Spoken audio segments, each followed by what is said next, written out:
एक बहुत पुरानी कहावत आपने सुनी होगी, सब्र का फल मीठा होता है। और यही सच है।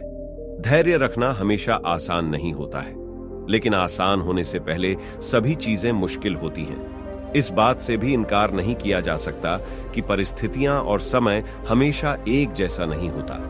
हर व्यक्ति के जीवन में कभी अच्छा समय आता है तो कभी बुरे दौर से उसे गुजरना पड़ता है। लेकिन यह भी उतना ही सही है कि एक व्यक्ति के साहस की पहचान उसके बुरे दौर में ही होती है। यह कहना इसलिए सही है क्योंकि जीवन के अच्छे दौर में तो सामान्य से सामान्य व्यक्ति भी सही फैसला करने में सक्षम होता है, लेकिन जब स्थिति प्रतिकूल हो तो उस समय व्यक्ति की सही प्रतिभा का आकलन किया जाता है। बुरा वक्त सबका आता है, पर जो प्रतिकूल परिस्थितियों में सही निर्णय लेता है वही जीवन में सफल होता है।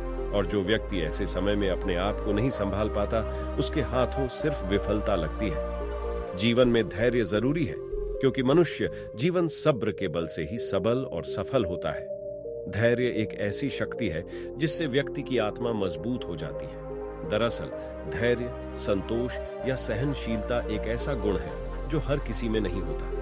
धैर्यवान व्यक्ति वह है जो कठिन परिस्थितियों में भी शांत रहकर उस पर काबू पा लेता है या धैर्यपूर्वक सही समय आने की प्रतीक्षा करता है। लेकिन आजकल लोगों के बीच सब्र नाम की कोई चीज नहीं रह गई है। उनके पास कोई काम करने या कुछ भी हासिल करने का धैर्य नहीं है, बल्कि ये सब कुछ बहुत जल्दी चाहते हैं। लेकिन वे भूल जाते हैं कि जल्दबाजी में कोई चीज मिल भी जाए तो जीवन में उसका महत्व शून्य के बराबर होता है। धैर्य एक ऐसी सवारी है जो सवार व्यक्ति को कभी गिरने नहीं देती, उसके मान सम्मान और उसकी खुशियों को पुनः प्राप्त करा देती है। जिस तरह तेजी से चलने वाली मोटर कार को भी मोड़ आने पर गति धीमी करनी पड़ती है, उसी तरह जीवन में चुनौतियों के समय जीवन में गति को धीमी कर सोच विचार के द्वारा धैर्य धारण कर आगे बढ़ना पड़ता है। तभी हम झटकों से बच पाते हैं, परिवर्तन को अवसर में परिवर्तित कर खुशी प्राप्त कर पाते हैं। यह जानने के लिए आपको एक राजा के जीवन से जुड़ी इस कहानी को जरूर जानना चाहिए। एक दिन एक राजा अकेले जंगल में शिकार के लिए निकला, लेकिन वह रास्ता भटक गया। उसने एक पहाड़ की ऊंची चोटी पर चढ़कर देखा, लेकिन उसे दूर दूर तक कोई भी व्यक्ति या गांव नहीं दिखा। निराश होकर वो पहाड़ी से नीचे उतरा और आगे बढ़ा। अंधेरा होता जा रहा था और कोई भी मार्ग नहीं दिख रहा था। कुछ दूर चलने के बाद अंधेरा पूरी तरह घिर गया। कुछ देर बाद काफी दूर से रोशनी चमकी। फिर वह उस दिशा में चलने लगा और शीघ्र ही एक झोपड़ी पर पहुंच गया। राजा ने देखा कि झोपड़ी के बाहर एक बूढ़ी औरत अपनी बकरी को चारा खिला रही है। राजा को देखकर बूढ़ी औरत सोचने लगी कि शायद यह कोई सेना का सिपाही है और वो उसका स्वागत करने लगी। उसने राजा को पीने के लिए पानी दिया और आराम करने के लिए एक चटाई बिछा दी। कुछ देर बाद उसने गर्मा गर्म चावल और करी की थाली राजा के सामने रख दी। राजा को जोरों की भूख लगी थी, सो उसने जल्दी से गर्म खाने में अपनी उंगलियां डाल दी। गर्म भोजन ने उसकी उंगलियों को जला दिया और उसने कुछ चावल फर्श पर गिरा दिए। बुढ़िया ने यह देखा और बोली, ओह, तुम अपने राजा की तरह बहुत अधीर और उतावले लगते हो, इसलिए तुमने अपनी उंगलियां जला ली हैं और जमीन पर भी चावल गिरा दिए। बूढ़ी औरत की बातें सुनकर राजा हैरानी में पड़ी डीडीएच गया और पूछा, आपको ऐसा क्यों लगता है कि राजा अधीर और जल्दबाज है? बुढ़िया मुस्कुराई और बोली, बेटा गलत मत समझना, हमारे राजा अपने सभी दुश्मन किलों पर कब्जा करने का एक बड़ा सपना देख रहे हैं, लेकिन सभी छोटे किलों की अनदेखी कर रहे हैं। राजा ने बूढ़ी औरत को टोकते हुए कहा, यह तो अच्छी बात है, इसमें दिक्कत क्या है?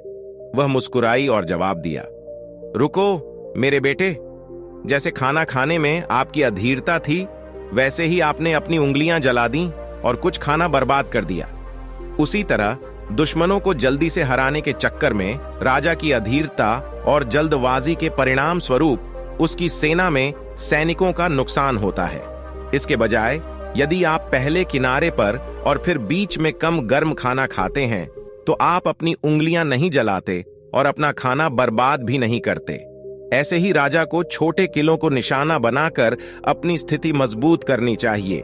ये उसे सेना में अपने जवानों को खोए बिना विशाल किलों पर कब्जा करने में मदद करता है।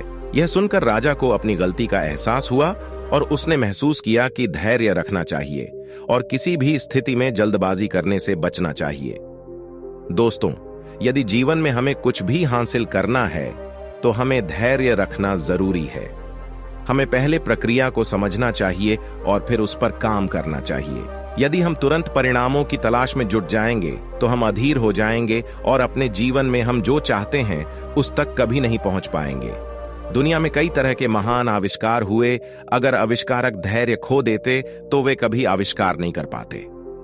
देश के राष्ट्रपिता महात्मा गांधी, जब पहली बार उन्हें दक्षिण अफ्रीका में रंगभेद की नीति के कारण ट्रेन से उतारा गया था तो उन्होंने तुरंत ही उसकी प्रतिक्रिया नहीं की। उन्होंने इसके लिए योजना बनाई और फिर संघर्ष शुरू किया।